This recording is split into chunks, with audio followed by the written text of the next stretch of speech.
ये आदमी ने पोलैंड में एक सारस की पीठ पर एक जीपीएस ट्रैकर बांध दिया। फिर उसने उड़ान भरी और अफ्रीका की ओर हजारों मील दूर उड़ गया। लेकिन अचानक उसका सिग्नल खो गया और बाद में इस रिसर्च के लिए फंड देने वाली संस्था को $2700 का फोन बिल मिला।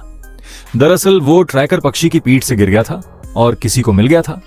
उन्होंने उसमें से सिम कार्ड निकाला, उसे एक फोन में डाला और उसे 20 घंटे तक कॉल करने के लिए इस्तेमाल किया और उन्हें वो सारस फिर कभी नहीं दिखा।